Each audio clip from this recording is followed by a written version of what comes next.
கர்த்தராகிய இயேசு கிறிஸ்துவின் பரிசுத்த நாமத்திற்கு மகிமை உண்டாவதாக. இந்த புதன்கிழமை மாலை வேத பாட வகுப்புக்கு கர்த்தர் நம்மை அழைத்து வந்திருக்கிறார். கர்த்தருடைய மகிமைக்காக அற்புதங்களும் அடையாளங்களும் என்ற தலைப்பில் இன்று நாம் தேவ செய்தியை கேட்க கர்த்தர் நமக்கு கிருபை செய்வாராக. இன்றைய செய்திக்கு ஆதாரமாக மார்க்கு சுவிசேஷம் 16ஆம் அதிகாரம் 15 முதல் 20 வசனங்களை நாம் யாராவது இப்பொழுது வாசிக்கலாம். பின்பு அவர் அவர்களை நோக்கி, நீங்கள் உலகமெங்கும் போய் சர்வ சிருஷ்டிக்கும் சுவிசேஷத்தை பிரசங்கியுங்கள். விசுவாசம் உள்ளவனாகி ஞானஸ்நானம் பெற்றவன் ரட்சிக்கப்படுவான், விசுவாசியாதவனோ ஆக்கினைக்குள்ளாக தீர்க்கப்படுவான். விசுவாசிக்கிறவர்களால் நடக்கும் அடையாளங்கள் ஆவன. என் நாமத்தினாலே பிசாசுகளை துரத்துவார்கள், நவமான பாஷைகளை பேசுவார்கள், சர்ப்பங்களை எடுப்பார்கள், சாவுக்கேதுவான யாதொன்றை குடித்தாலும் அது அவர்களை சேதப்படுத்தாது.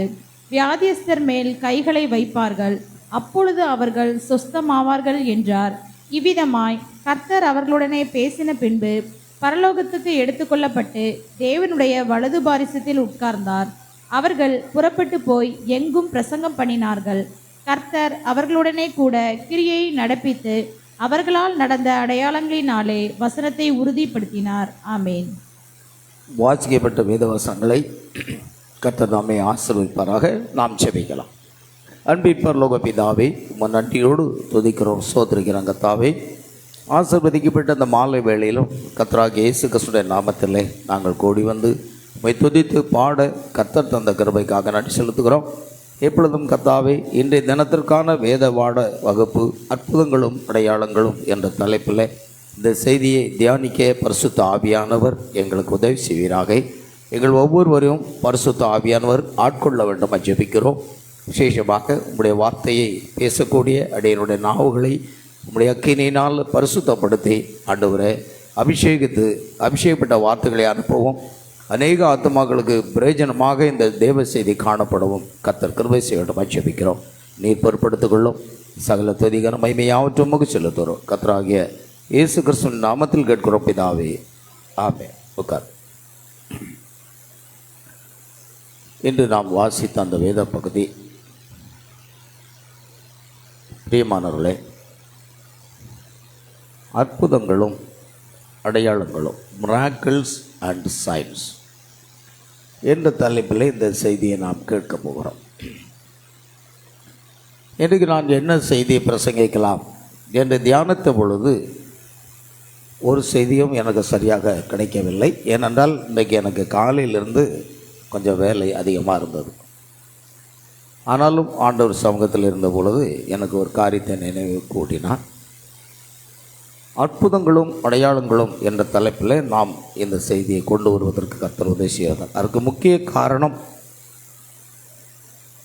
கர்த்தருடைய ஊழியத்தை செய்து வருகிற அருமையான சகோதரர் மோகன் சி லாசரஸ் அவர்களுடைய செய்தி. இன்று இந்த செய்தியானது யூடியூப் மூலமாக எல்லாரையும் ஒரு குழப்பத்துக்குள்ளாக, ஒரு அதிர்ச்சிக்குள்ளாக மாற்றி இருக்கிறது. காரணம், அவர் பிரசங்கித்த ஒரு காரியமானது எல்லாருக்குமே ஒரு வித்தியாசமான காரியங்களாக இருந்தது.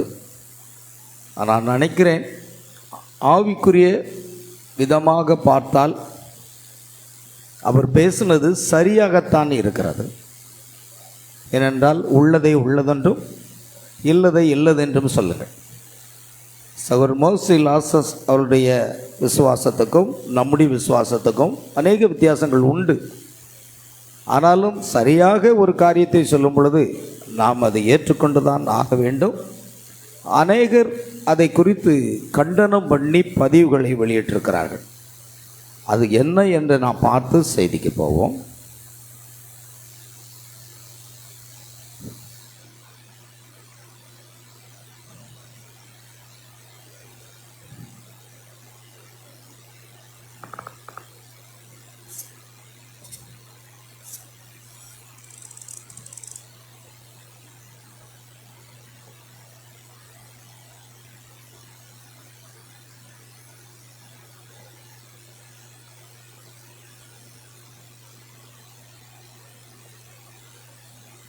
Hi, praise Lord. நான் பாஸ்டர் ரோஷன் சான். கடந்த ஒரு 2 நாட்களா மெய்ப்பர்களே, உங்க சர்ச்சுக்குள்ள ஏன் அற்புதம் நடக்கவில்லை? சபைக்கு எதுக்கு போறீங்க? கேக்குறீங்களா? இதோ நீங்கள் பார்க்கிற இந்த காரியம்தான். மெய்ப்பர்களே, உங்க சர்ச்சுக்குள்ள ஏன் அற்புதம் நடக்கவில்லை? இல்லாத சபைக்கு எதுக்கு போறீங்க? அற்புதம் நடக்காம ஆராதனை முடியக்கூடாது. இயேசுவை பிரசங்கித்தது போதும். மெய்ப்பர்களே, உங்க சர்ச்சுக்குள்ள ஏன் அற்புதம் நடக்கவில்லை? ஆதி திருச்சபையில் அற்புதம் நடந்தது, வியாதியஸ்தர்கள் குணமானார்கள், பிசாசு ஓடினது, அதனால சபை வளர்ந்தது. இன்றைக்கு உங்க சர்ச்சுக்குள்ள தேவனுடைய வல்லமை எங்கே? கேளுங்க கேள்வி. வல்லமில்லாத சபைக்கு எதுக்கு போறீங்க? வல்லமில்லாத சபைக்கு எதுக்கு போறீங்க? உங்க சர்ச்சில் ஞாயிற்றுக்கிழமை அற்புதம் நடக்கணும். இல்லாவிட்டா நீங்க உபவாசம் பண்ணி அழுங்க, ஜெபிங்க, போராடுங்க. அற்புதம் நடக்காம ஆராதனை முடியக்கூடாது. நீங்கள் பார்த்த இந்த காரியம் அல்லேலூயா, கர்த்தர் ஸ்தோத்திரம் உண்டாகட்டும். பாருங்க, சகோதரன் மோன்சிலாசஸ் அவர்கள் பேசின காரியம் வேத பிரகாரம் ஒன்று தான். என்ன வேதம் சொல்கிறது? சகலமும் அன்போடும் கூட செய்யப்பட கடவுது என்றால் அவர் வேத வசனத்தின் அடிப்படையில் தான் பேசினார். ஆதி சபையிலே அற்புதங்களும் அடையாளங்களும் நடந்தன. இன்றைக்கு அது நடக்கவில்லை. ஆகையால் அற்புதம் நடக்காத சபைக்கு நீங்கள் என்ன செய்யாதீங்க, போகாதீங்க என்று அவர் கூறினார். நான் அதற்கு கமெண்ட் பதில் அனுப்பியிருக்கிறேன். ஆனால் அவர் பேசின எல்லா காரியம் கரெக்டு தான். சபையில் அற்புதம் நடக்கணும், சபையில் என்ன இருக்கணும்? தேவனுடைய வல்லமை இருக்க வேண்டும் என்று அவர் போதித்தது சரியான ஒரு காரியம்.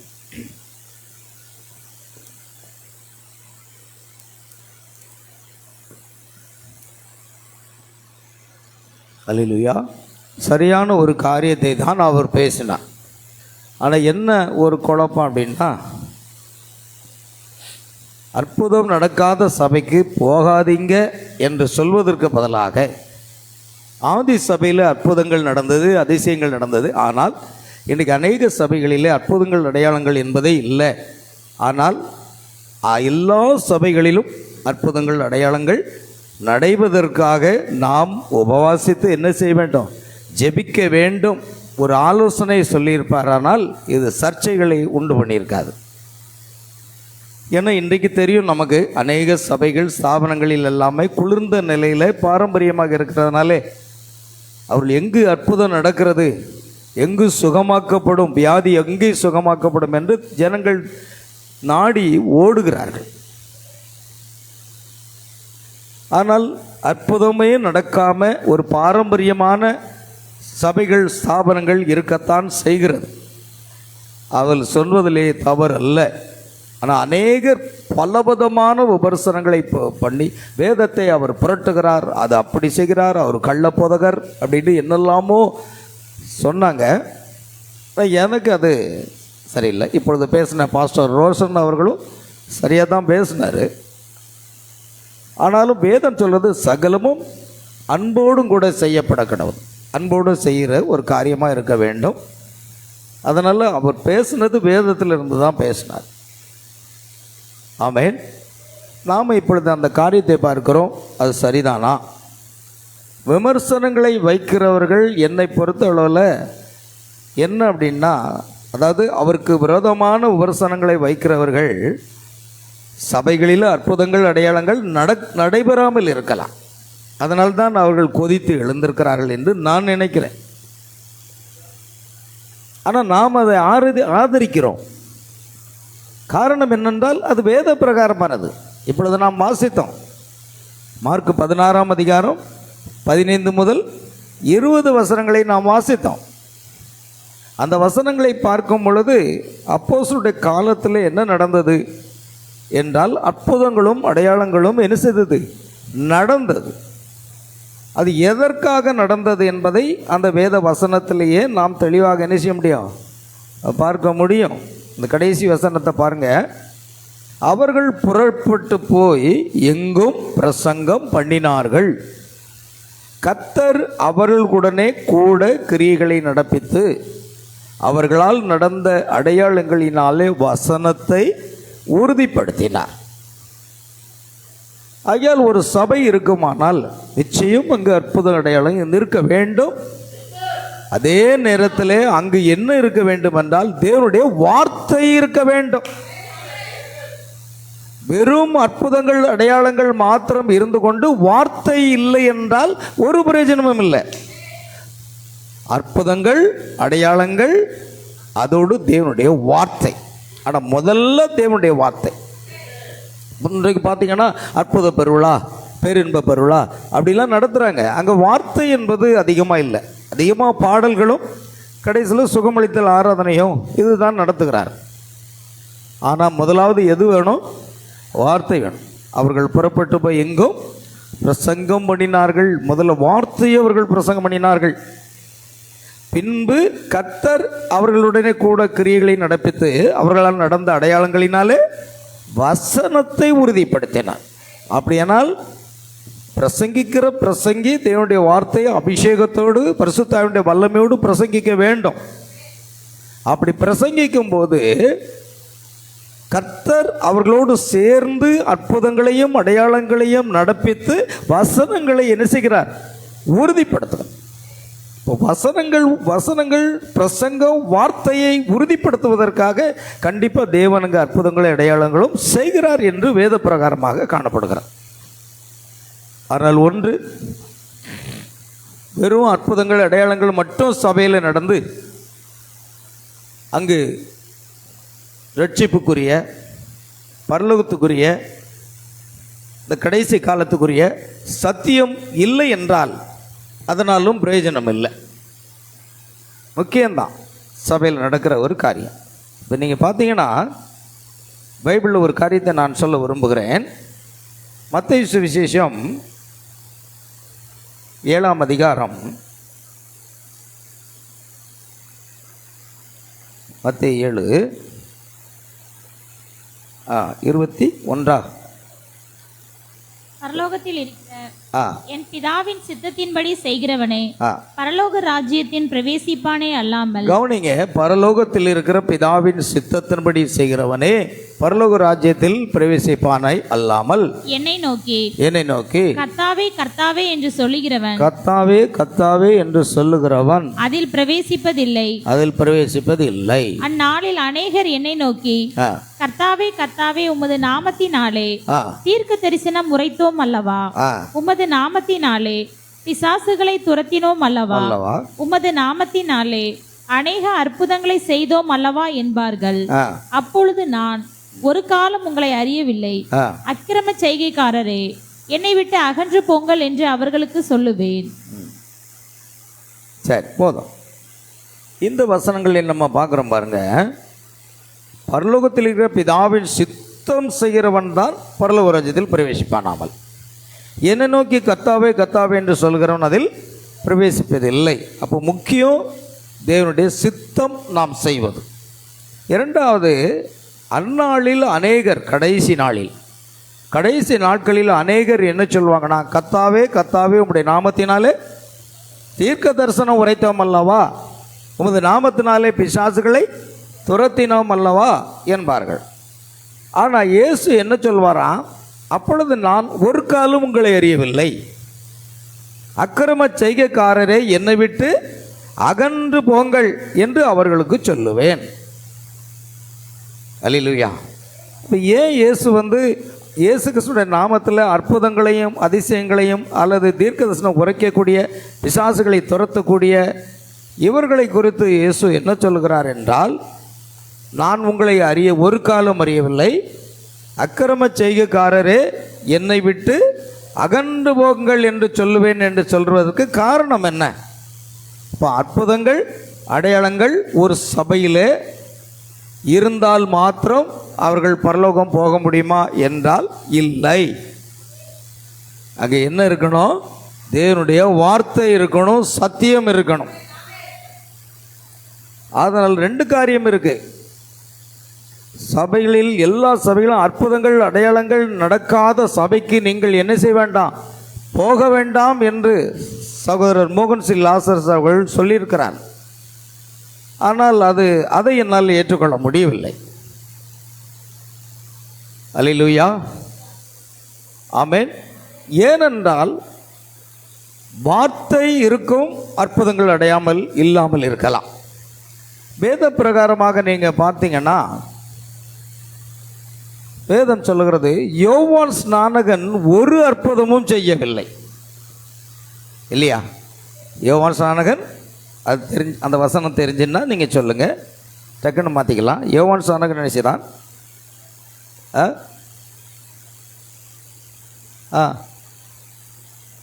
யோவான் ஸ்நானகன் ஒரு அற்புதமும் செய்யவில்லை. ஆனால் அவனிடத்தில் என்ன இருந்தது என்றால் தேவனுடைய வார்த்தை இருந்தது. ஆமென். கர்த்தருக்கு ஸ்தோத்திரம் உண்டாகட்டும். யோவானா ஞாபகம் இல்லை, கர்த்தருக்கு ஸ்தோத்திரம் உண்டாகும். பாருங்க, கவனிங்க. யோவான் ஸ்நானன் இடத்துல என்ன இருந்து? யோவான் ஒரு அற்புதமும் செய்யவில்லை. அதுதான் மிக இருந்தனா கொஞ்சம் நீங்கள் யாராவது எடுத்தீங்கன்னா நல்லது. நான் அதை குறித்து வைக்கல.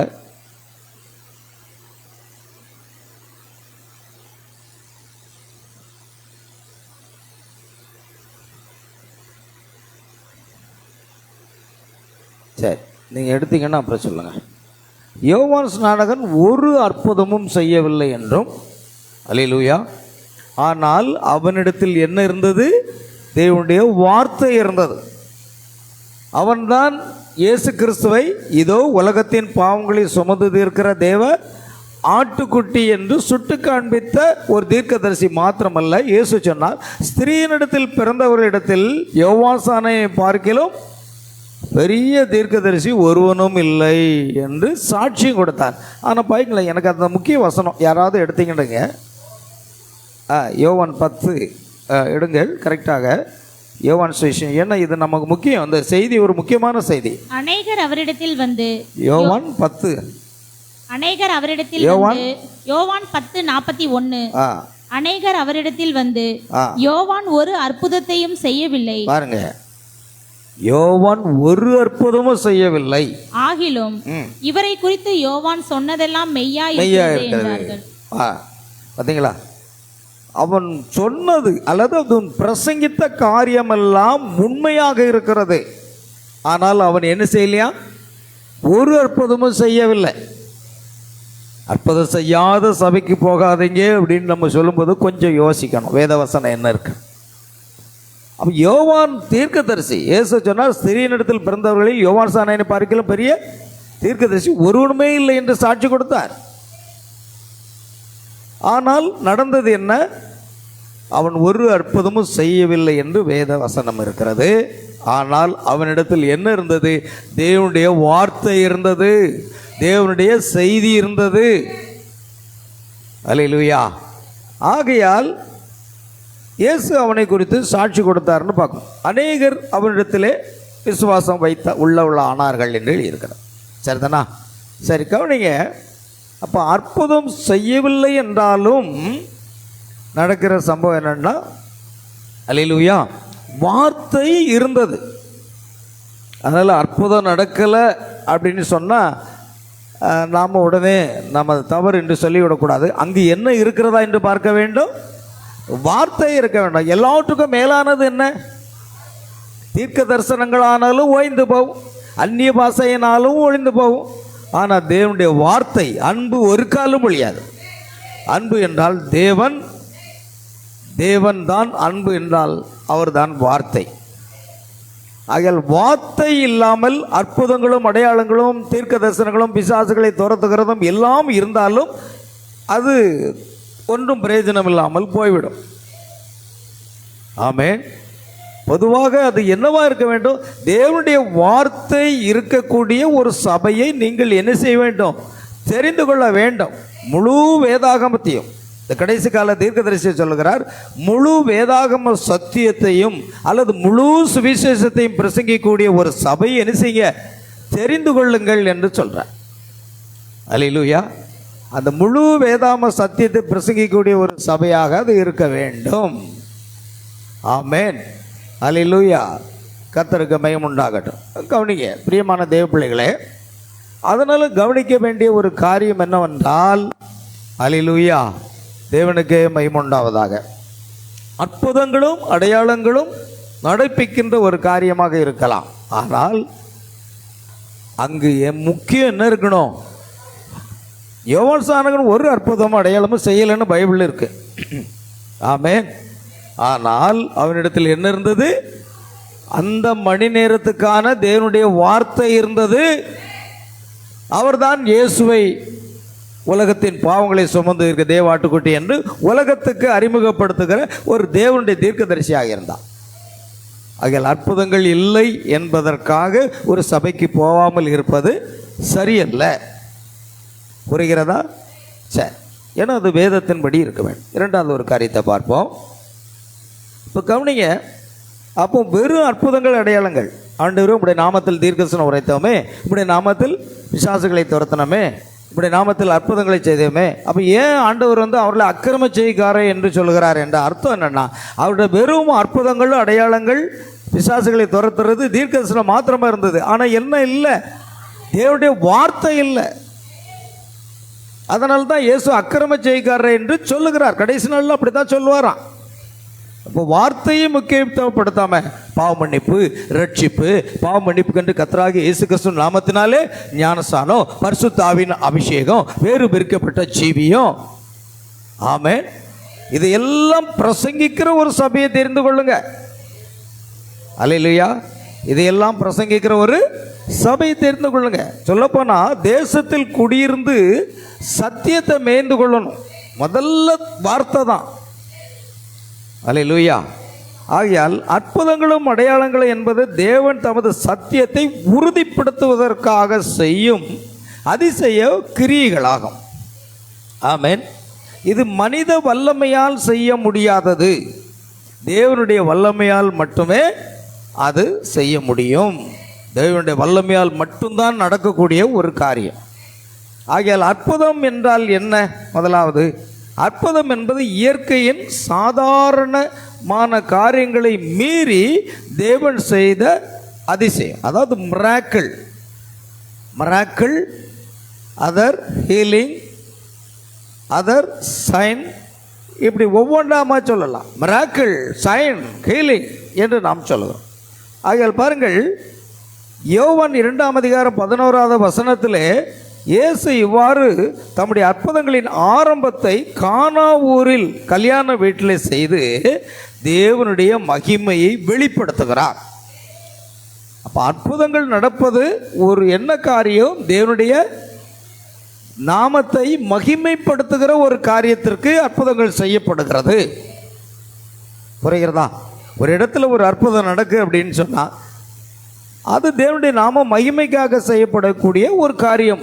அதைத்தான் இயேசு செய்தாராம். தம்முடைய முதலாவது அற்புதத்தை செய்து அவர் தேவனுடைய நாமத்தை மகிமைப்படுத்தினார். அல்லேலூயா. பாருங்க, இன்னும் ஒரு அற்புதம்ங்கிறதுக்கு ஒரு சில வார்த்தைகளை சொல்கிறேன். அற்புதம் என்ன? மிராக்கிள்ஸ். உதாரணமாக மோசே இஸ்ரவேல் ஜனங்களை எங்கே கொண்டு போகிறாரு? கானான் தேசத்துக்கு கொண்டு வர. செங்கடல் குறுக்கிட்டது. ஆனால் மோசே கரத்தில் இருந்த கோலை நீட்டும் பொழுது செங்கடல் இரண்டாக பிளந்து வழிவிட்டது. இதுதான் மிராக்கிள், இது அற்புதம். அடுத்து குருடரை குணமாக்குதல், மரித்தோரை உயிரோடு எழுப்புதல், இதெல்லாம் அற்புதம். அல்லேலூயா. அப்புறம் அந்த புயலை, காற்றையும் புயலும் அமைதிப்படுத்த, இதெல்லாம் சூப்பர் நேச்சுரல் பவர், இயற்கைக்கு மேம்பட்ட ஒரு வல்லமை. அது தேவன் மாத்திரமே செய்ய முடியும். காற்றையும் கடலையும் அதட்டுகிறார், நிற்கிறது. ஒரு ஆவிக்குரிய உண்மையை காட்டும். அடுத்தது அடையாளம் என்றால் என்ன? அடையாளம் என்பது ஒரு ஆவிக்குரிய உண்மையை காட்டும் தேவனுடைய ஒரு சின்னம் அல்லது சாட்சியம். அதுதான் மார்க்கு 16:17 இந்த வசனத்தில் என்ன சொல்லப்பட்டிருக்கிறது என்றால், என்னை விசுவாசிக்கிறவர்களுடனும் இந்த அடையாளங்கள் தொடரும். ஆமென். இயேசு கிறிஸ்துவை விசுவாசிக்கிறவங்க, அவருடைய வார்த்தையை, அவருடைய சத்தியத்தை விசுவாசிக்கிறவர்களை இந்த அடையாளங்கள் என்ன செய்யும்? தொடரும். அது ஆங்கிலத்தில் these signs shall follow them that believe.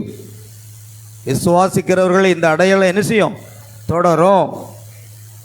அது நோயாளிகளை குணமாக்குவது, பிசாசுகளை வெளியேற்றுவது, அதாவது பற்பல பாசைகளில் பேசுகிறது, அப்புறம் அற்புதமாக குணமாக்குகிற ஒரு காரியம்.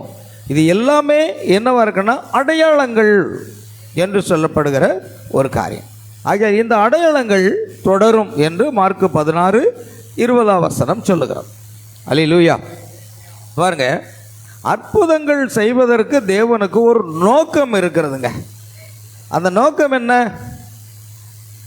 பல காரியங்களுக்காக தேவன் பயன்படுத்தலாம். உதாரணமாக எவீரு இருந்தார். எவருடைய குமாரத்தையும் மரித்து போனாள். எவீரு ஒரு பெரிய ஸ்தாபன எருசலேம் சபையில் முக்கியமான ஊழியத்தை செய்யக்கூடிய ஒரு தலைவனாக இருக்கிறார். இவர்கள் இயேசு கிறிஸ்துவை ஏற்றுக்கொள்வது கடினம். ஐஸ்வர்யவான்களும் தேவனுடைய ராஜ்யத்தில் பிரவேசிப்பது கடினம். ஆனால் இப்படிப்பட்ட ஆத்மாக்களை ஆண்டவர் ரட்சிக்க வேண்டுமானால் அது இயற்கைக்கு மேம்பட்ட ஒரு அடையாளத்தை அவர் செய்ய வேண்டியதாக இருக்கிறது. ஆமென். பாருங்கள், பேதுருடைய மகள் கடைசியிலே வியாதிப்பட்டு மரித்து விட்டார். இயேசு அங்கே சென்று பயப்படாதே, விசுவாசம் உள்ளவனாக இரு என்று சொல்லி என்ன செய்தார்? சிறு பெண்ணே எழுந்திரு என்று சொன்னார். அவள் உயிரோடு எழுந்தார். இப்பொழுது பேதுருவும் அவனுடைய குடும்பத்தாரும் அவனை சேர்ந்தவர்கள் அத்தனை பேரும் இயேசு கிறிஸ்துவிடத்தில் விசுவாசம் உள்ளவராகி ரட்சிக்கப்பட்டார்கள். அப்போ என்ன காரணத்துக்காக அங்கே ஆண்டவர் செய்கிறார்? நல்லா கவனிக்கணும். பேதுரு வீட்டில் போய் இயேசு கிறிஸ்து பிரசங்கம் பண்ணலை. மன்னிக்கும், எவரு வீட்டில் போய் என்ன செய்யலை? எந்த ஒரு பிரசங்கம் பண்ணலை. நீங்கள் சொன்னீங்க பிரசங்கம் தான் முக்கியம், அப்புறம் அற்புத அடையாளம் தொடரும்னு சொல்கிறீங்க. ஆனால் தேவன் எந்த இடத்துல எப்படி செய்யணும், யாரை எப்படி பிடிக்கணுங்கிறது அவருக்கு தெரியும். முதல்ல பிரசங்கம் இருக்கலாம், பின்னால் அற்புத அடையாளங்கள் இருக்கலாம், அல்லது முதல்ல அற்புத அடையாளம் இருக்கலாம், ரெண்டாவது ஆண்டவருடைய கிரியை இருக்கலாம். அதனால் இந்த விஷயத்தில் நம்ம யாருமே என்ன செய்ய முடியாது? குற்றப்படுத்த முடியாது. அல்லேலூயா. அதனால் எவருடைய குடும்பத்தையும் அவருடைய சேர்ந்தவர்கள் எல்லோரும் ரட்சிக்கப்பட்டு இயேசு கிறிஸ்துவிடத்தில் விசுவாசம் உள்ளவாயிட்டாங்க. அப்போ தேவன் அதற்காக ஒரு பிரசங்கம் பண்ணலை இயேசு. ஆனால் சிறு பெண்ணே எழுந்திரு என்று சொன்னார். அவர் உயிரோடு எழுந்த உடனே அந்த அற்புதம் என்ன செய்தது? அந்த குடும்பத்தையும் அவரோடு சேர்ந்தவர்களை ரட்சித்தது. ஆமென். அப்படியானால் ஒரு அவிசுவாசி இருக்கிறார்கள். ஒரு அவிசுவாசியினுடைய வீட்டுக்கு நாம் ஜெபிக்க செல்லுகிறோம். ஜெபிக்கும் பொழுது அங்கே இருக்கிற வியாதியோ அல்லது ஏதோ ஒரு காரியமோ, ஒரு மருத்துவர்கள் கைவிட்டு ஒரு வியாதியஸ்தராக இருக்கலாம். அங்கே என்ன நடக்கிறது? அந்த அடையாளங்களை தேவன் செய்கிறார். அவர்கள் சுகம் பெறுகிறார்கள். அவர்கள் அவிசுவாசி, இயேசுவை பற்றி முழுமையாக தெரியாது. ஆனால் அங்கே ஒரு அற்புத அடையாளம் நடக்கும் பொழுது அந்த குடும்பத்தார் ரட்சிக்கப்படுகிறதை நாம் பார்க்கிறோம். அங்கே ஒரு பெரிய பிரசங்கம் தேவையில்லை, அங்கே ஒரு ஜெபம் மட்டும் போதுமானது. அப்போ ஆண்டவருக்கு தெரியும் யாரை எப்படி கொண்டு வரணும் அப்படிங்கிறது தெரியும். ஆகையால் சில இடத்துல அற்புதம் செய்யலாம், சில இடத்துல அடையாளங்களை செய்யலாம். ஆமென். அதனால் அது அவர் எப்படி செய்ய வேண்டும் என்று அறிந்திருக்கிறார் என்பது மிக முக்கியம். கவனிங்க. ஆகையால் அற்புதங்கள் வெறும் அதிசயமாக இருக்க வேண்டியது அல்ல, அவை ஒரு நோக்கத்திற்காக. பார்த்தீங்களா? புரியுதா? அது இது ஒரு நோக்கத்திற்காக. இயேசு கிறிஸ்துவை அறியாத அநேக அவிசுவாசிகள் இன்றைக்கு ரட்சிக்கப்படுகிறார்கள் என்றால் ஒரு பெரிய பிரசங்கம் அல்ல, அவர்களுக்கு ஒரு அற்புதம் நடக்கணும், இல்லது ஒரு அடையாளம் என்ன செய்யணும் நடந்தால். நான் எத்தனையோ கோயிலுக்கு போயிட்டேன், எவ்வளவோ பணத்தை என்ன பண்ணிட்டேன், மருத்துவமனைக்கு செலவழிச்சிட்டேன். ஆனால் இயேசுவின் நாமத்தில் இந்த போதகர் வந்து ஜெபித்தார்கள், சுகம் கிடைத்து விட்டது, விடுதலை கிடைத்து விட்டது. மருத்துவர்கள் கைவிட்ட நிலையிலும் இயேசு என்னை கைவிடவில்லை, அவர் தான் உண்மையான தெய்வம் என்று அறிக்கை இடுகிறார்கள். அப்போ தேவன் ஒரு நோக்கத்திற்காக அதை செய்கிறார். புரிகிறதா? தேவன் ஒரு நோக்கத்துக்காக. பாருங்கள், அடுத்ததாக தேவனுடைய வார்த்தையை உறுதிப்படுத்துவதற்காக. இயேசு அவர் தேவன் என்பதை உறுதிப்படுத்துவதற்காக அந்த ஊழியர்கள் மூலமாக அந்த காரியங்களை வச்சார். எந்த ஊழியக்காரனும் சுகமளிப்பவர் அல்ல, எந்த ஊழியக்காரனும் அற்புதங்கள் செய்கிறவன் அல்ல, வெறுமனே அவர் ஜெபத்தை ஏறெடுக்கக்கூடிய ஒரு நபர். ஆனால் தேவன் அந்த வார்த்தையை உறுதிப்படுத்துவதற்காக மார்க்கு 16:20 நாம் ஏற்கனவே வாசித்தோம்.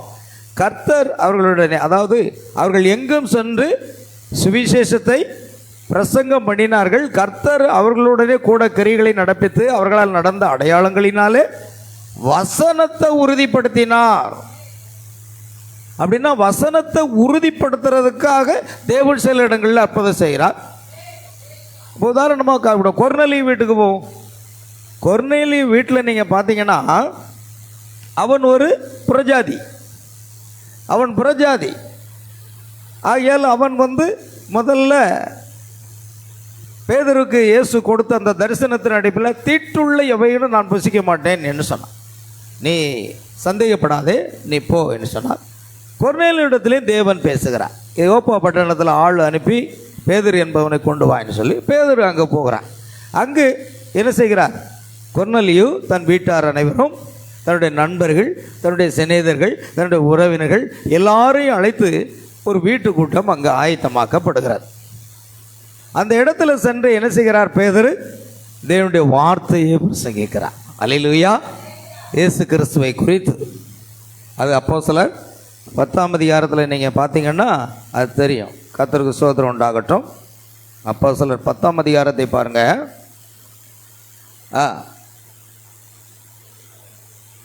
வசிக்கலாம். மறுநாளிலே செசரியா பட்டணத்திலே பிரவேசித்தார்கள். கொர்நேலியு தன் உறவின் முறையாரையும் தன்னுடைய விசேஷித்த சிநேகிதரையும் கூடி வரவழைத்து அவர்களுக்காக காத்திருந்தான். சரி சரி, போதும் கவனிங்க. இப்போ இதில் முக்கியமான பாயிண்ட் என்னன்னா, அவன் என்ன செய்கிறான்?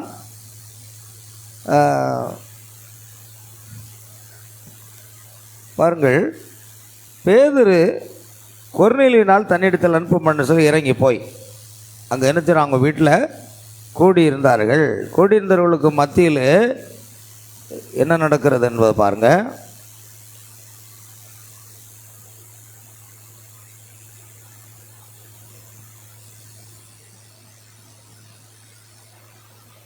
வாசிங்க, யாராவது தெரிஞ்ச வாசிங்க, மேலே உள்ளதில் கீழே வாருங்கள்.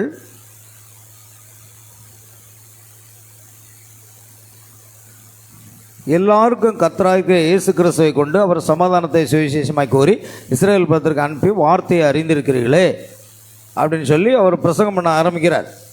பிரசங்கம் பண்ண ஆரம்பிக்கும் பொழுது அங்கே என்ன நடக்குன்னா, வார்த்தையை கேட்ட ஆமென்.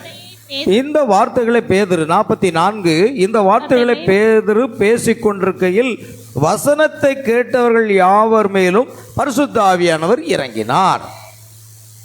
ஆனால் இங்கு என்ன பிரசங்கிக்கப்படுகிறது? சுவிசேஷம், வார்த்தை பிரசங்கிக்கப்படுகிறது.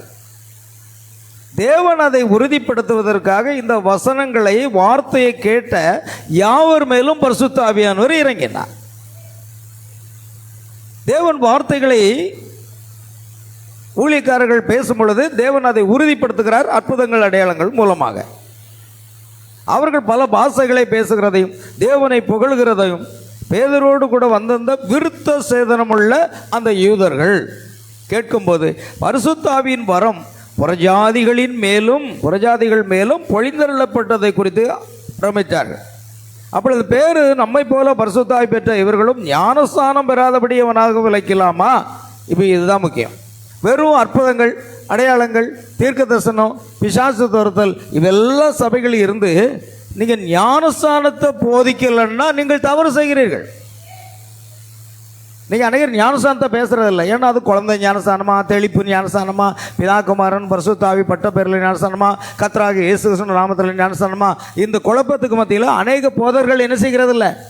ஞானஸ்தானத்தையே பிரசங்கிப்பதில்லை. ஒரு மனிதன் ரட்சிக்கப்பட வேண்டுமானால் பைபிள் சொல்லுது, விசுவாசம் உள்ளவனாகி ஞானஸ்தானம் பெற்றவன் ரட்சிக்கப்படுவான். அதுதான் மார்க்கு 16:16 வசனம்.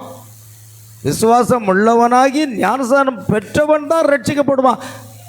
ஆமென், அல்லேலூயா. விசுவாசிக்காதவன் என்ன செய்வான்? ஆக்கினைக்கு தீர்க்கப்படுவான் என்று எழுதியிருக்கும்போது எந்த ஒரு போதகரும் மனம் திரும்பு, பாவ அறிக்கை செய், பாவ மன்னிப்பு என்று கர்த்தராகிய இயேசு கிறிஸ்துவின் நாமத்தினாலே ஞானஸ்நானம் பெற்றுக்கொள். ஒரு ஜலத்தினாலும் ஆவியினாலும் பெறவிட்டால் தேவனுடைய ராஜ்யத்தில் பிரவேசிக்க மாட்டான் என்று மெய்யாகவே மெய்யாக உனக்கு சொல்லுகிறேன். ஆகையால் உடனடியாக நீ மனம் திரும்பி பாவ மன்னிப்புக்கென்று இயேசு கிறிஸ்துவினுடைய நாமத்தில் ஞானஸ்நானம் பெற்றுக்கொள்ளுங்கள், அப்பொழுது பரிசுத்தாவின் வரத்தை பெறுவீர்கள் என்று அப்போஸ்தலர் 2ஆம் அதிகாரம் 38வது வசனத்தை எந்த ஒரு போதகரும் பிரசங்கிக்க வேண்டும். அந்த பிரசங்கத்தை கேட்ட இங்கே நீ கவனிங்க, அப்போஸ்தலர் 2ஆம் அதிகாரத்துக்கு நீங்கள் வந்தீங்கன்னா அங்கே ஒரு காரியத்தை வைக்கலாம். அப்போஸ்தலரில் பாருங்கள், அந்த 36 அவர் 36 மட்டும் இல்லை, அவர் அதுக்கு முன்னாலே பிரசங்கம் பண்ணிட்டு வர்றார். பேதுரு எங்கே பிரசங்கம் ஆரம்பிக்கிறார் பாருங்க. அப்பொழுது பேதுரு 12 கூட எழுந்து நின்று, இல்லையா, எங்க இருக்கு? பொழுது பேதுரு 14 கூட நின்று அவர்களை நோக்கி உரத்த சத்தமாய், யூதர்களே, எருசலேமில் வாசம் பண்ணுகிற ஜனங்களே, நீங்கள் எல்லாரும் அறிந்து கொள்வீர்களாக என் வார்த்தைகளுக்கு செவி கொடுங்கள். போதும் பாருங்க, நீங்கள் எருசலேமில் வாசம் பண்ணுகிற ஜனங்களை அறிந்து கொள்வீர்கள், என் வார்த்தைகளுக்கு செவி கொடுங்கள். முதல்ல ஜனங்கள் எதுக்கு பிரசங்கம் பண்ணணும்? எந்த ஊழியக்காரனும் முதல்ல என்ன பேசணும்? வார்த்தை, பாவமன்னிப்பு, மனம் திரும்புதல், ஞானஸ்நானம், பரிசுத்தாவின் அபிஷேகம், வேறு பிரிக்கப்பட்ட வாழ்க்கை, இதெல்லாம் ஒரு போதகர் முதல்ல பிரசங்கிக்கணும். ஆமென். அவர்கள் என் வார்த்தைக்கு செவியிடுங்கள், அந்த வார்த்தைக்கு செவிகொடுங்கள் என்று அவர் பேசிக்கொண்டே வருகிறார். நீங்கள் நினைக்கிறபடி இவர்கள் வெறி கொண்டல்ல, பொழுது விடிந்து 3ஆம் மணி வேளையாக இருக்கிறது. தீர்க்கதரிசியாக யோவேலினால் உரைக்கப்பட்ட இப்படியே இது நடந்திருக்கிறது. கடைசி நாட்களில் மாம்சமனை யாவர் மேலும் என் ஆவியை ஊற்றுவேன், அப்பொழுது உங்கள் குமாரன் குமாரத்திகளும் தீர்க்கதரிசனம் சொல்வார்கள்.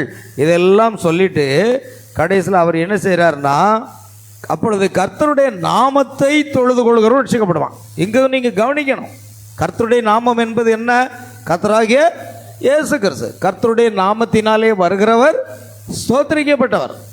நம்முடைய கர்த்தராகிய இயேசு கிறிஸ்து நாமத்தை எங்கும் தொழுது கொள்கிற பரிசுத்தவான்களுக்கு எழுதுகிறார் என்று 1 கொரிந்தியர் 1ஆம் அதிகாரம் 2ஆம் வசனம் எழுதியிருக்குது. அப்போ நம்ம எந்த நாமத்தை தொழுது கொள்ள வேண்டும்? கர்த்தராகிய இயேசு கிறிஸ்துவின் நாமத்தை தான் தொழுது கொள்ள வேண்டும். வேறொரு நாமம் நம்ம ரட்சிக்கப்படுவதற்கு வானத்தின் கீழே மனுஷனுக்குள்ளே கொடுக்கப்படவில்லை. இப்போ கர்த்தராகிய இயேசு கிறிஸ்துவின் நாமத்துக்கு ஸ்தோத்திரம் என்று தான் நாம் ஜெபத்தை ஆரம்பிக்க வேண்டும். அவர் அப்படி சொல்லிட்டு வராரு பாருங்க. இஸ்ரவேலரே, நான் சொல்லும் வார்த்தைகளை கேளுங்க. இந்த பிரசங்கத்தை முதல்ல கேளுங்க, சத்தியத்தை முதல்ல கேளுங்க, அல்லேலூயா என்று அவர் பிரசங்கிக்கிறார். பாருங்கள், நான் சொல்லும் வார்த்தைகளை கேளுங்கள், நீங்கள் அறிந்திருக்கிறபடி நசரேயனாகிய இயேசுவை தேவன் உங்களுக்குள்ளே பலத்த செய்கைகளையும், பார்த்தீங்களா, அற்புதங்களையும் அடையாளங்களை நடப்பித்து அவைகளினாலே அவரை வெளிப்படுத்தினார் அல்லது இயேசுவை உறுதிப்படுத்தினார். இயேசுவே அதை தான் செய்கிறார். அவர் யார் என்பது பாருங்க. Ye men of Israel, hear these words, Jesus of Nazareth, a man approved of God among you by miracles and wonders and signs which God did by him in the midst of you, as ye yourselves also know. அழகா சொல்றார் பாருங்க. அங்கே என்னெல்லாம் நடக்க? Miracles, அற்புதம் நடக்கு, wonders, அற்புதம் நடக்கிறது, அதிசயம் நடக்கிறது, அடையாளம் நடக்கிறது.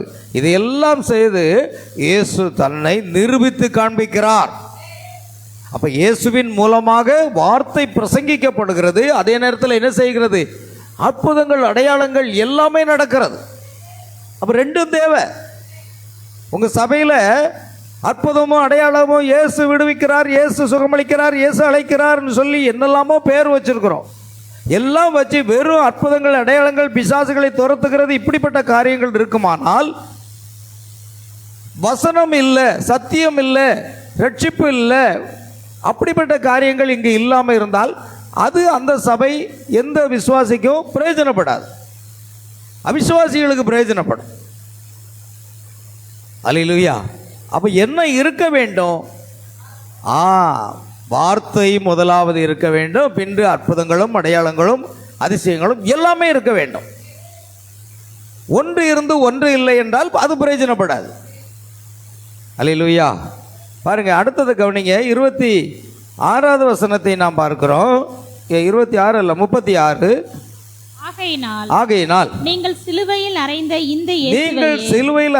இந்த இயேசுவையே தேவன் ஆண்டவரும் கிறிஸ்துவும் ஆக்கினார் என்று இஸ்ரவேல் குடும்பத்தார் யாவரும் நிச்சயமாய் அறிய கடவர்கள். பாருங்க, இங்கு ஒரு அருமையான பிரசங்கத்தை பேதுரு செய்கிறார் இல்லையா? சரி, இதை அவர்கள் கேட்ட பொழுது இருதயத்தில் என்ன படுகிறது? குத்தப்படுகிற. வார்த்தையை கேட்கும் பொழுது வார்த்தை எப்படி பிரசங்கிக்கணும் அதே நான் சொல்லிடுறேன். நீங்கள் வார்த்தையை வெறுமனே பிரசங்கித்து ஒரு பிரயோஜனம் இல்லை. இந்த வசனத்தை அப்படியே நீங்கள் பாருங்கள், நான் திரும்ப சொல்கிறேன். அந்த வார்த்தை எப்படி பிரசங்கம்? 1 தெசலோனிக்கேயர் 1ஆம் அதிகாரம் 5ஆம் வசனத்தை நீங்கள் இப்பொழுது வாசித்து பாருங்கள். 1 தெசலோனிக்கேயர்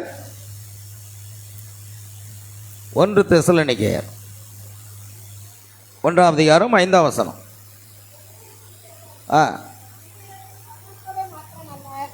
வல்லமையோடும் பரிசுத்த ஆவியோடும் முழு நிச்சயத்தோடும் வந்தது. பார்த்தீங்களா? எங்கள் சுவிசேஷம் உங்களிடத்தில் வெறும் வசனத்தோடு மாத்திரமல்ல. இன்னைக்கு அநேக சபைகளும் வெறும் வசனத்தை சொல்லிக்கிட்டு போறாங்க, ஆனால் எந்த அற்புதங்கள் அடையாளங்கள் எதுவுமே இருக்காது. ஆனால் இங்கு என்ன சொல்றாருன்னா பவுல், எங்கள் சுவிசேஷம் உங்களிடத்தில் வசனத்தோடு மாத்திரமல்லங்க, வல்லமையோடும். அங்க என்ன இருக்குது? வல்லமை, பரிசுத்த ஆவியினுடைய வல்லமை, பரிசுத்த ஆவியோடும்.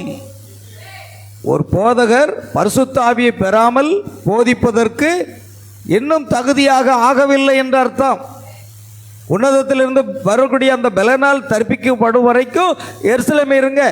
பின்பு உலகம் எங்கும் சென்று சர்வ சிருஷ்டிக்கு என்ன செய்யுங்க? சுவிசேஷ பிரசங்கம் பண்ணுங்க. பரிசுத்த ஆவியின் அபிஷேகம் பெறாமல், பாவம் மன்னிப்பட்டு கர்த்தராகிய இயேசு கிறிஸ்து நாமத்தினால் ஞானஸ்நானம் பெற்று பாவம் மன்னிக்கப்படாமல், பரிசுத்த ஆவியின் அபிஷேகத்தை பெறாமல் எந்த போதகரும் தேவனுடைய வார்த்தை போதிப்பதற்கு என்னல்ல, தகுதியற்றவர்களாக இருக்கிறார்கள். காரணம், பரிசுத்த ஆவியினாலே அன்றி இயேசுவை ஒருவனும் கர்த்தர் என்று சொல்லாதிருப்பதாக.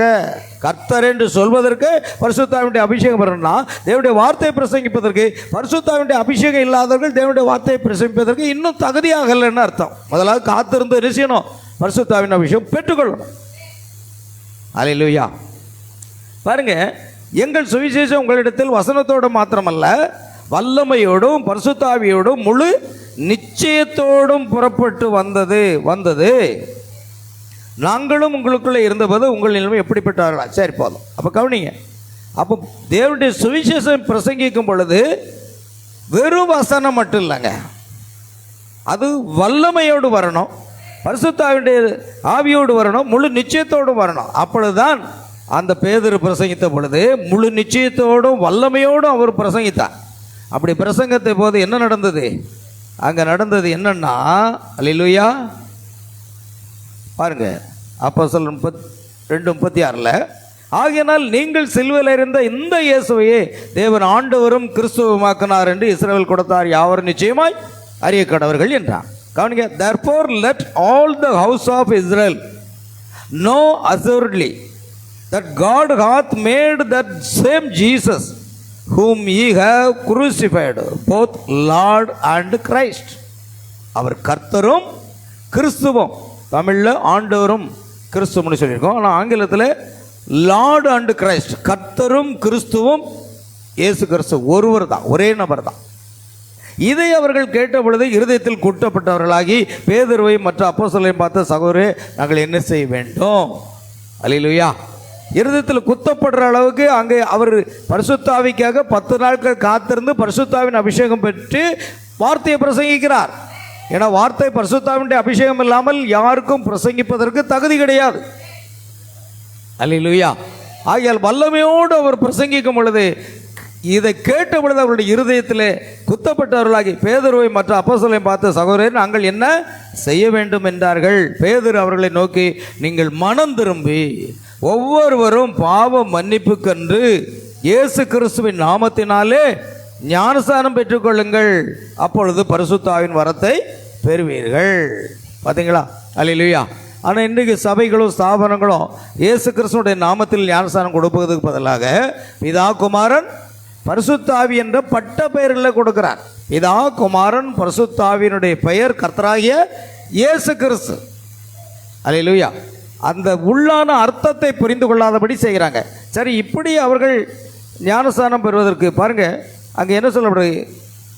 அவனுடைய வார்த்தையை சந்தோஷமாக ஏற்றுக்கொண்டவர்கள், அந்த பிரசங்கத்தை, ஆமென், தேவனுடைய வல்லமையால் பிரசங்கிக்கப்பட்ட பரிசுத்த ஆவியினால் பிரசங்கப்பட்ட வார்த்தையை சந்தோஷமாக ஏற்றுக்கொண்டவர்கள் ஞானஸ்நானம் பெற்றார்கள். அப்போ முதல்ல ஒரு போதகர் ஞானஸ்நானத்தை போதிக்கலன்னா அங்கேயே அந்த போதகர் தவறாக இருக்கிறாருன்னு அர்த்தம்.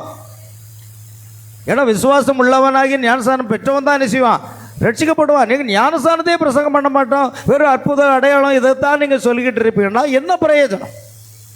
அந்த ஆத்மா சுகம் பெறும், சந்தேகம் இல்லை, விடுதலை பெறும் பிசாசின் வல்லமையிலிருந்து, எல்லாம் சரிதான். ஆனால் ரட்சிக்கப்படுவார்களா என்பது சந்தேகமே. ஆமென். உடனே பாருங்க, பிரசங்கத்திலே ஞானஸ்நானத்தை பேசுறார். இன்னைக்கு அநேக போதர்கள் என்ன செய்கிறது இல்லை? ஞானஸ்நானத்தையே பேசுறதில்லை. ஆமென், அல்லேலூயா. அன்றைய தினம் ஏற்கனவே 3000 பேர் அவர் ஞானஸ்நானம் பெற்று 3000 பேர் சேர்த்துக் கொள்ளப்பட்டார் ஒரே பிரசங்கத்தில். அல்லேலூயா. அவர்கள் அப்போஸ்தலருடைய உபதேசத்திலும் அந்நியத்திலும் ஜெபமடையிலும் உறுதியாக தெரிவித்திருந்தார்கள். அடுத்து பார்த்தீங்கன்னா, தேவனை துதித்து ஜனங்கள் எல்லாரிடத்தில் தயவு பெற்றிருந்தார்கள். ரட்சிக்கப்பட்டவர்களை கர்த்தர் அனுதினமும் சபையிலே சேர்த்து கொண்டு வந்தார். சபை அப்படிங்கிறது ஒரு கட்டடம் கிடையாது. சபைங்கிறது தேவனுடைய பிள்ளைகள் கூடுகிற ஒரு கூட்டம். 2 அல்லது 3 பேர் என்னுடைய நாமத்தினாலே எங்கே கூடியிருக்கிறீர்களோ அங்கே அவர் நடுவில் நான் இருக்கிறேன்னு சொன்னார். அப்படின்னா ஒரு 5 பேர் கூடினாலும் அது சபை தான், 10 பேர் கூடினாலும் சபை தான், 5000 பேர் கூடினாலும் அது சபை தான். அங்கே இயேசு கிறிஸ்து இருப்பார். அப்படித்தான் அவர் வாக்குத்தத்தம் செய்திருக்கிறார். அல்லேலூயா. அதனால் 10 பேர் கூடுற இடத்த நீங்கள் அற்பமாக எண்ணக்கூடாது. அல்லேலூயா. அப்போ பாருங்க, ரட்சிக்கப்படலை கர்த்தர் அனுதினம் சபையிலே சென்றோம். ஆனால் சொல்லப்போனால் சபை என்பது என்னவென்றால் அது இயேசு கிறிஸ்துடைய சரீரம் என்று சொல்லப்பட்டார். 1 கொரிந்தியர் 12:27 நீங்களே கிறிஸ்துவின் சரீரமாயும் தனித்தனியே அவயமாகவும் இருக்கிறீர்கள். கிறிஸ்துவின் சரீரமாக இருக்கிறீங்க, தனித்தனியே அவயமாக இருக்குங்க. இதுக்கு தலைவர் யாரு? எபேசியர் 1:23 வேதம் சொல்லுகிறது, சபைக்கு இயேசு கிறிஸ்துவை யாரு? தலையானவர் என்று. அல்லேலூயா. அது மிக முக்கியம். எல்லாவற்றையும் எல்லாவற்றாலும் நிரப்புகிறவருடைய நிறைவாகிய சரீரமான சபைக்கு முதல்ல நீங்க புரிஞ்சுக்கிடணும், சபை என்பது ஒரு கட்டடம் அல்ல. சபை என்பது என்ன சொல்லுகிறது? எல்லாவற்றையும் எல்லாவற்றாலும் நிரப்புகிறவருடைய நிறைவாக சரீரமான சபைக்கு அவரை எல்லாவற்றிற்கும் மேலான தலையாக தந்திருக்கிறார். அவரை எல்லாவற்றுக்கும் மேலான, அதாவது இயேசு கிறிஸ்துவை எல்லாவற்றுக்கும் மேலாக தலை.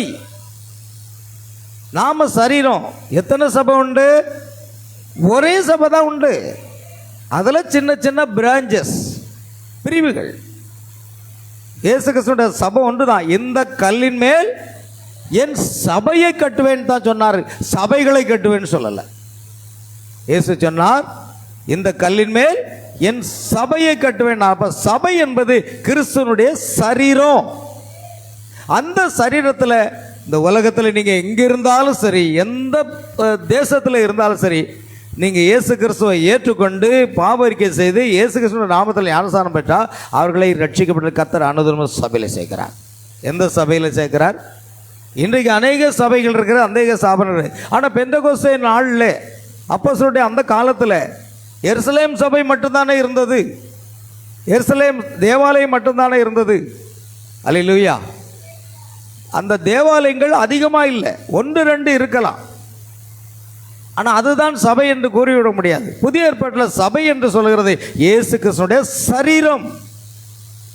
நீங்களே கிறிஸ்துவின் சரீரமாயும் தனித்தனியே அவயங்களாக இருக்கிறீர்கள் என்று 1 கொரிந்தியர் 12:27 சொல்லுகிறது. அப்போ சபை என்று எடுத்துக்கொண்டால் நாம் வச்சிருக்கிறோம், ஜனங்கள் ஒன்று கூடுவதற்காக ஒவ்வொரு பேரை வைத்திருக்கிறோம், அது நல்லது, நான் இல்லை என்று கூறவில்லை. ஆனால் உலகம் முழுவதும் இருக்கிற தேவனுடைய பிள்ளைகள் இணைந்தது தான் சபை. அதுக்கு தலைவர் யாரு? இயேசு கிறிஸ்து மட்டும்தான். இந்த ஆவிக்குரிய சபைக்கு இயேசு கிறிஸ்து மட்டும்தான் தலைவர். ஆனால் உலக பிரகாரமான ஸ்தாபனங்களுக்கு, ஒவ்வொரு ஸ்தாபனங்களுக்கும் என்ன இருக்கிறாங்க? தலைவர்கள் இருக்கிறாங்க.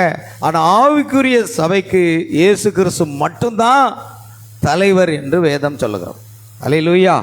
பாருங்கள் பிரியமானவர்களே, ஆகையால் இதில் முக்கியமாக நாம் கவனிக்க வேண்டிய ஒரு காரியம், இப்போ கர்த்தர் என்ன செய்கிறார்? அப்போஸ்தலர் எங்கே சென்று சுவிசேஷம் பிரசங்கித்தார். நான் அந்த பாதகத்துக்கு வரல. அதாவது பேதுருவுடைய காரியத்தை நம்ம முடிச்சிட்டோம். அப்போ அங்கே ஒரு பிரசங்கம், அந்த வசனத்தை கேட்டாங்க. என்ன நடந்தது? 3000 பேர் ரட்சிக்கப்பட்டு ஞானஸ்நானம் பெற்றுக்கொண்டார்கள். அப்போஸ்தலருடைய உபதேசத்திலையும் அந்நியத்திலையும் அப்பம் பக்கத்திலையும் ஜெபம் பண்ணதிலையும் உறுதியாக தெரித்திருந்தார். ரட்சிக்கப்படுவர்களை கர்த்தர் அனுதினமும் சபையில் கொண்டு சேர்த்தார். இது மிக முக்கியம். அடுத்து விசுவாசத்தை கட்டி எழுப்புவதற்காக தேவன் அந்த அற்புத இடங்களை செய்தார். பாருங்கள், யோவான் 20:30-31 வாசிப்போம் சீக்கிரமாக. யோவான் 20:30-31.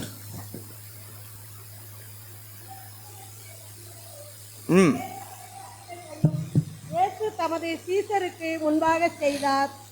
இயேசு தேவனுடைய குமாரனாய கிறிஸ்து என்று நீங்கள் படியாகவும் விசுவாசித்து அவருடைய நாமத்தினாலே நித்திய ஜீவனை அடையும்படியாகவும் இவைகள் எழுதப்பட்டிருக்கிறது.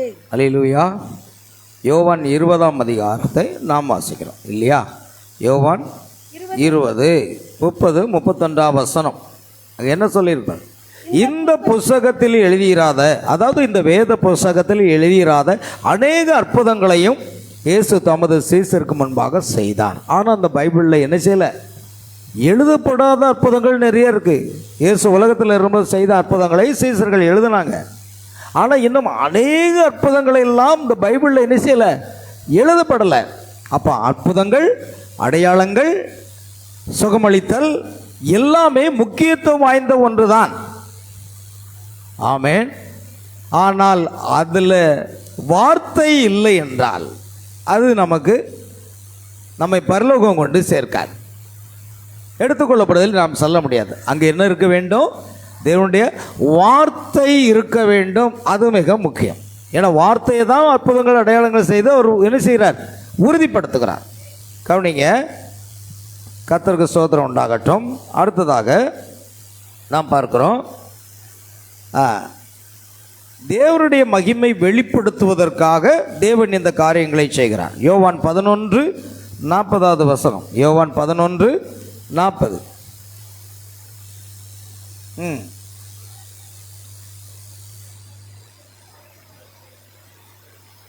வாசிங்க.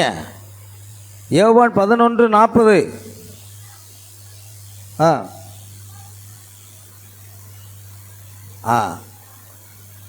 நீ விசுவாசித்தால் தேவனுடைய மகிமையை காண்பாய் என்று நான் உனக்கு சொல்லுகிறேன். அப்பொழுது மரித்தவன் வைக்கப்பட்ட இடத்தில் இருந்த கல்லை எடுத்து போட்டார்கள். இயேசு தம்முடைய கண்களை எடுத்து, பிதாவே, நீர் எனக்கு செவி கொடுத்தபடினால் உம்மை ஸ்தோத்திரிக்கிறேன் என்று சொல்லி ஜனங்கள் விசுவாசிக்கும்படி, பாருங்க அங்கே என்ன சொல்றீங்க? நீர் எப்பொழுதும் எனக்கு செவி கொடுக்கிறீர் என்று நான் அறிந்திருக்கிறேன். ஆனாலும் நீர் என்னை அனுப்பினதை சூழ்ந்து நிற்கும் ஜனங்கள் விசுவாசிக்கும்படியாக அவர்கள் நிமித்தம்தான் இதை நான் சொன்னேன். அங்கே ஒரு ஜெபம் தேவையில்லை. லாசரே வெளியே வா என்றால் அவன் வந்திருப்பான். ஆனால் ஏன் ஜனங்கள் விசுவாசிக்க வேண்டும் என்ற காரணத்தினால்தான் நான் இதை சொன்னேன். இவைகளை சொன்ன பின்பு லாசரே வெளியே வா என்று உரத்த சத்தமாய் கூப்பிட்டார். அப்பொழுது மரித்தவன் வெளியே வந்தான். அவன் கால்களும் கைகளும் பிரேதச்செயலாம் கட்டப்படுது, அவனுடைய முகமும் செயலாகட்டும். அவையேசு அவனை கட்டவிழ்த்து விடுங்கள் என்று சொன்னார். அவர்கள் கட்டவிழ்த்தார். மரித்தவன் உயிரோடு வருகிறதை நாம் பார்க்கிறோம். அல்லேலூயா. அப்போ தேவன் அங்கே ஒரு காரியத்தை, இயேசு ஒரு சிறு பிரசங்கத்தை பண்ணுறார். பெரிய பிரசங்கம் இல்லை, கல்லறைக்கு முன்னால் போய் ஒரு சிறு பிரசங்கத்தை என்ன செய்கிறாரு? பண்ணிட்டு அதுக்கு பிறகு லாசரே வெளியே வான்னு சொல்கிறார். அல்லேலூயா. ஏன்னா ஜனங்கள் விசுவாசிக்க வேண்டும் என்பதற்காக அந்த காரியத்தை அவர் செய்கிறதை நம்ம பார்க்கிறோம். அல்லேலூயா. கவனிங்க, அடுத்தது கவனிங்க. இப்போ தீர்க்கதரிசி, இந்த கடைசி காலத்துக்குரிய தீர்க்கதரிசி என்ன சொல்கிறார் என்றால், பாருங்கள், signs are not sent for believers, they are sent to unbelievers. அற்புதங்களும் அடையாளங்களும் எதற்காக அனுப்பப்பட்டிருக்கிறது என்றால், they are sent to unbelievers, அவிசுவாசிகளுக்கு. ஆமென். அடையாளங்கள் விசுவாசிகளுக்காக அல்ல, அவை விசுவாசிக்காதவர்களுக்காக அனுப்பப்படுகின்றன. ஆமென். மற்றொரு மேற்கோள், God always confirms His word with signs following. ஆமென். தேவனுடைய வார்த்தை உறுதிப்படுத்துவதற்கு என்ன செய்கிறார்? அவர் அடையாளங்களை அங்கு செய்கிறார். அது மார்க்கு 16:20 நாம் பார்த்தோம். அல்லேலூயா. எனக்கு அருமையான தேவனுடைய பிள்ளைகளை, ஆகியால் காலங்களில் ஒவ்வொரு காலங்களிலும் தேவன் சில பேரை கொண்டு அற்புதங்களை செய்கிறார். ஆனால் சில ஊழியர் அற்புதம் செய்யலைங்கிறதுக்காக அவர் தேவனுடைய ஊழியக்காரன் என்று நாம் என்ன செய்யக்கூடாது? முத்திரை குத்திவிடக்கூடாது. தேவன் எதற்காக, யாரை எப்படி அவர் ரட்சிக்க வேண்டுமோ அதற்காக சில காரியங்களை அவர் செய்கிறதை பார்க்கிறோம். அவர்கள் மோசையின் மூலமாக 10 விதமான வாதைகளை எகிப்தில் செய்தார். ஏன் அந்த 10 விதமான வாழைகளை செய்தார் என்றால், அப்பொழுதுதான் அந்த எகிப்தை விட்டு வெளியே கொண்டு வருவதற்கு பார்வோன் அனுமதிப்பான். அதனால் தேவன் அதை முதலாவது செய்கிறார். பார்த்தீங்களா? அந்த ஜனங்கள் ரட்சிக்கப்படணுமே, அந்த ஜனங்கள் விடுதலையாகணுமே, எகிப்தை விட்டு வெளியே வர வேண்டும் என்பதற்காக அந்த வாதைகள், அந்த மிராக்கிள்ஸ், அந்த அற்புதங்கள் அங்கே நடக்கிறது. அல்லேலூயா. பாருங்கள், எலியா, எலிஷா இப்படிப்பட்டவர்களை நாம் பார்க்கலாம். இயேசு கிறிஸ்து பல அற்புதங்களை செய்திருக்கார். அது அநேக பைபிளில் என்ன செய்யப்படலை, எழுதப்படலை. ஆனால் அப்போஸ்தலருடைய ஆரம்ப கால சபை வந்து குணமாக்குதல், அதிசயங்கள், தேவனுடைய அதிசயமான செயல், அற்புதம், மிராக்கிள்ஸ், அடையாளம், சைன், தேவன் தமது வார்த்தை உறுதிப்படுத்துகிற சாட்சி, அவை விசுவாசத்தை உருக்கவும் தேவனுடைய மகிமையை வெளிப்படுத்துவதற்கும் பயன்படுகிறது. அல்லேலூயா. அப்போ ஒன்றை நாம் புரிந்து கொள்ள வேண்டியது அவசியம் பிரியமானவர்களே, அற்புதங்கள், அடையாளங்கள் எல்லாமே தேவனுடைய நாம மகிமைக்காகத்தான் கொடுக்கப்பட்டிருக்கிறது. ஆகையால் தேவனுடைய சபையிலே தேவன் இப்படிப்பட்ட காரியங்களை எல்லாம் அவர் செய்கிறார். உண்டு, தேவனுடைய சபையில் என்ன இருக்கிறது என்றால் அற்புதங்களும் அடையாளங்களும் இருக்கிறது என்பதை நீங்கள் கவனிக்க வேண்டும். பைபிளில் ஒரு வசனத்தை வாசித்து நாம் முடிக்க போகிறோம். தேவனுடைய சபையில் ஒரு வசனம் இருக்கிறது பாருங்க. தேவனுடைய சபையில் முதலில் தேவனானவர், பாருங்க, தேவனானவர், அதை நீங்கள் பாருங்க, அது எங்கே இருக்கிற தேவனானவர் சபையில் என்ன வைக்கிறார்னா, எடுத்துட்டீங்களா?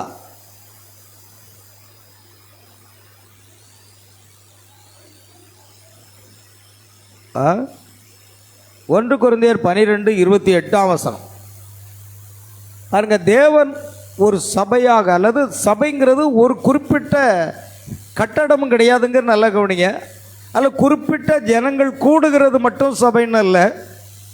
சகோதரர் மோகன் சி லாசர் அவர்கள் சொன்னார், அற்புதங்கள் நடைபெறாத சபைகளுக்கு நீங்கள் போகாதிருங்கள், நீங்கள் போக வேண்டாம் என்று அவர் பேசினார். முதலாவது, சபை என்பது சிறு குழுக்கள் மாத்திரமல்ல.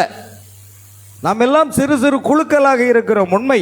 ஆனால் சபை என்பது என்னவா இருந்தது?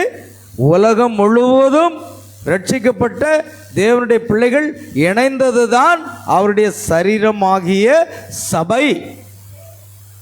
அப்படின்னா தேவனானவர் சபையிலே முதலாவது அப்போஸ்தலரையும், இரண்டாவது தீர்க்கதரிசிகளையும், மூன்றாவது போதகர்களையும், பின்பு அற்புதங்களையும், பின்பு குணமாக்கும் வரங்களையும், ஊழியங்களையும், ஆளுகைகளையும், பலவித பாசைகளும் ஏற்படுத்தினார் என்று அங்கே எழுதப்பட்டிருக்கிறது. அப்போ இந்த சபையிலே என்று சொன்னால் ஏதோ நாம் கூடி வந்திருக்கிறோமே, இந்த சபையில் மட்டுமல்லங்க, இது ஒரு குழு, ஒரு சிறு கூட்டம். ஆனால் சபைங்கிறது என்ன சொன்ன, உலகம் முழுவதிலுமிருந்து தேவனுடைய வார்த்தையை கேட்டு ரட்சிக்கப்பட்டு பரிசுத்தாவின் அபிஷேகம் பெற்று மறுபடியும் பிறந்த கிறிஸ்தவர்கள், அவர்கள் தான் சபை. மறுபடி பிறக்காம, ஞானசாரம் பெறாம, பாவமன்னிப்பை பெறாம இருக்கிறவர்கள் முதலாவது கிறிஸ்தவர்கள் இந்த ஸ்தானத்துக்குள்ள அவர் வர முடியாது. ஏனென்றால் நாம் யூதராயினும், அடிமையாயினும், சுயாதீரனாயினும் எல்லாரும் ஒரே சரீரத்துக்குள்ளாக ஞானஸ்நானம் பண்ணப்பட்டு, அதாவது இயேசு கிறிஸ்துவோட சரீரத்துக்குள்ளாக இயேசு கிறிஸ்துவோட நாமத்தினாலே ஞானஸ்நானம் பெற்று பண்ணப்பட்டு ஒரே ஆவியினால தாகம் தீர்க்கப்படுகிறோம். 1 கொரிந்தியர் 12:13 எந்த வசனம்? 13. நாம் யூதராயினும் கிரேக்கரானும் அடிமையாயினும் சுயாதீரரானும் எல்லாரும் ஒரே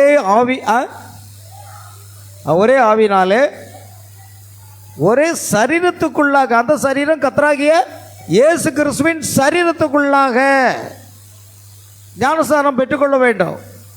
ஆமென்.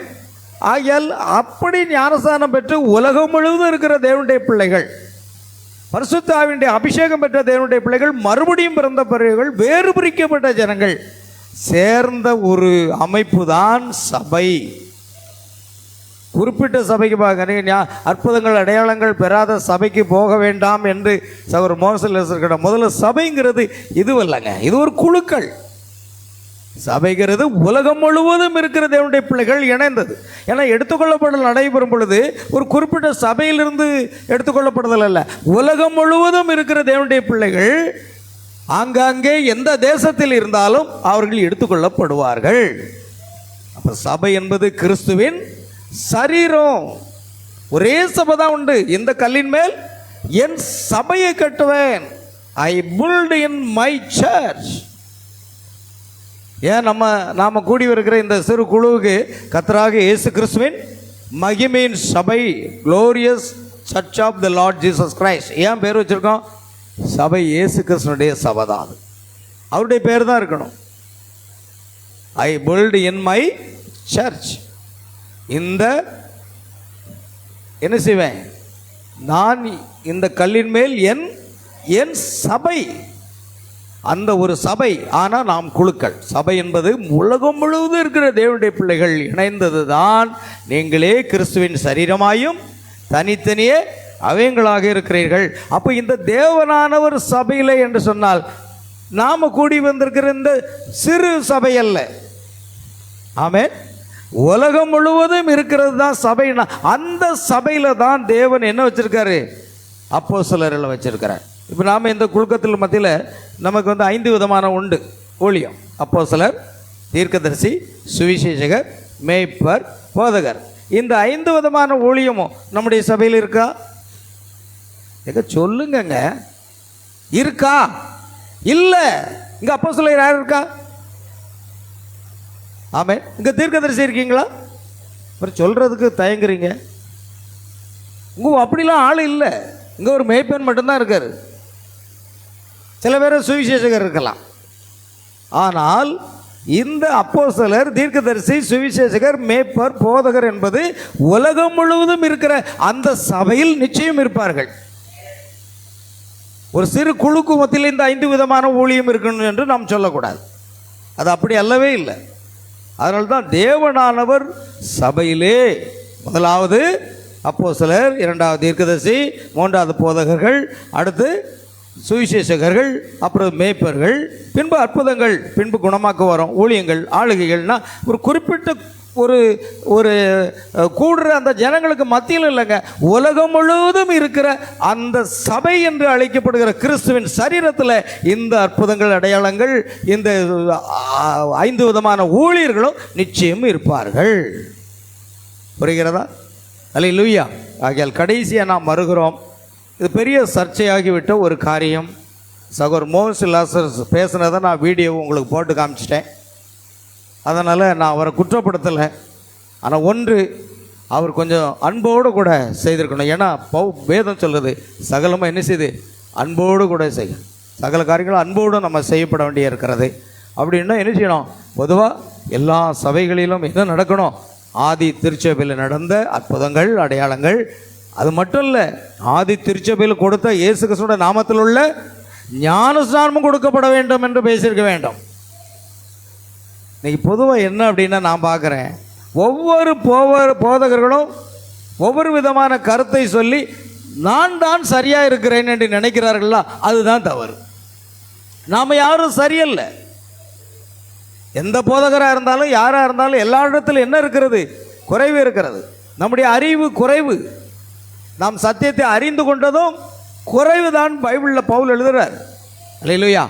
நாம் முழு வேதாகமத்தின் சத்தியத்தையும் எந்த ஒரு போதகர்களும் அறிந்து கொள்ளவில்லை. ஆனால் ஒன்றை நாம் புரிந்து கொள்ள வேண்டும் பிரியமானவர்களே, நாம் ஒருவரை ஒருவர் கடித்து பட்சித்தீர்களானால் அழிந்து போவீர்கள் என்று எழுதியிருக்கிறேன். நான் அதுக்கு தான் கமெண்டில் கொடுத்துருக்கேன். நீங்கள் ஒருவருக்கு ஒருவர் கடிந்து பட்சித்தீர்களான நினைச்சுவீங்க, அழிந்து போவீங்க. சகல காரியங்களும் அன்போடு கூட செய்யப்படுதுன்னு கமெண்டு இன்னும் 2 கமெண்டை நான் போட்டு அனுப்புகிறேன். ஏன்னா அது வல்ல வேத வசனத்தின் அடிப்படையில் நாம் கடைசியில் பார்க்கும்போது அற்புதங்கள் அடையாளங்கள் எல்லாமே உலகம் முழுவதும் இருக்கிற இந்த சபைகளில் நடைபெறும். யோவான் சாணன் எந்த அற்புதம் செய்யலை, ஆனால் அவன் தீர்க்கதரிசி இல்லையா? அற்புதமே செய்யவில்லை என்றால் அந்த போதகரை நீங்கள் நீ ஊழியக்காரனே அல்ல என்று நாம் சொல்லிவிட முடியாது. ஆனால் அங்கு என்ன இருக்க வேண்டும்? வார்த்தை இருக்க வேண்டும். முதல்ல வார்த்தை தான். வார்த்தை இல்லாமல் அற்புதங்கள் அடையாளங்கள் அதிசயங்கள் பிசாசை துரத்துறது தீர்க்கதரிசனங்கள் இருந்தால் இயேசு சொல்வார், அக்கிரம செய்காரே என்னை விட்டு அகன்று மகள். அப்போ வெறும் அற்புதங்கள் அடையாளங்கள் பிசாசை துரத்துறது தீர்க்கதரிசனம் மட்டும் முக்கியம் இல்லை. தேவனுடைய வார்த்தை சத்தியம் அங்கு பிரசங்கிக்கப்படணும். அப்படி பிரசங்கிக்கப்பட்டா தேவன் அவர்களோடு கூட, அப்போஸ்தலர்கள் எங்கும் சென்று பிரசங்கித்தார்கள். கர்த்தர் அவர்களோடு கூட கிரியைகளை நடப்பித்து அவர்களால் நடந்த அடையாளங்களினாலே வசனங்களை என்ன செய்கிறார்? உறுதிப்படுத்துகிறார் என்பதை புரிந்து கொள்வோம். கர்த்தராக இயேசு கிறிஸ்து உங்களை ஆசீர்வதிப்பாராக. நாம் ஜெபிப்போம். அன்பின் பரலோக பிதாவே, உங்கள் நன்றியோடு துதிக்கிறோம், சோதரிக்கிறங்க தாவே.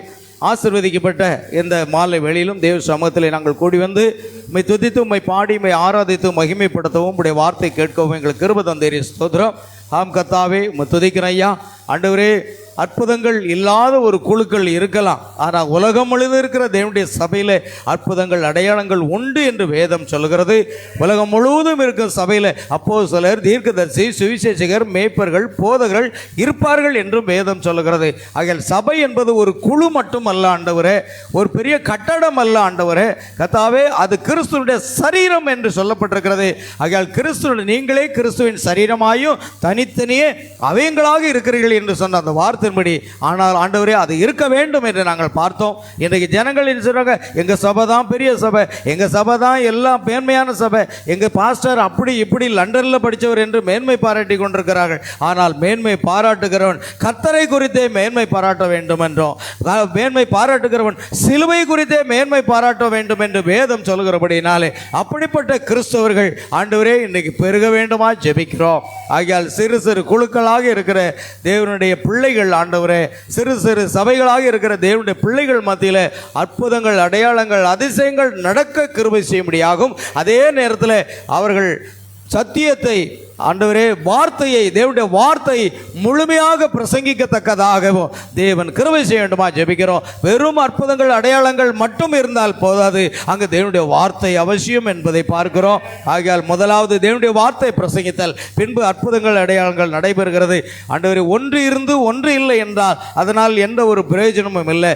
ஆகையால் ஆண்டவரே, தேவனுடைய வார்த்தையும் இருக்க வேண்டும், அற்புதங்கள் அடையாளங்களும் இருக்க வேண்டும். தேவன் அப்படித்தான் சபைகளிலே வைத்திருக்கிறார் என்று நாங்கள் வாசித்தோம். ஆகையால் தேவனே, இந்த செய்தியானது அநேக தேவ பிள்ளைகளுக்கு ஆசீர்வாதமாக இருக்க கர்த்தர் கிருபை செய்ய வேண்டுமா ஜெபிக்கிறோம். இந்த செய்தியை ஆசீர்வதித்தாரோ இந்த கூட்டத்தில் கலந்து கொண்ட ஒவ்வொரு சகோதர சகோதரிகள் பிள்ளைகள் ஆண்டவரே அநேகரை ஆசீர்வதிக்க வேண்டுமா ஜெபிக்கிறோம். சகல துதி கனமகிமை யாவற்றையும் உமக்கு செலுத்துகிறோம். கர்த்தராகிய இயேசு கிறிஸ்துவின் நாமத்தில் கேட்கிறோம் பிதாவே.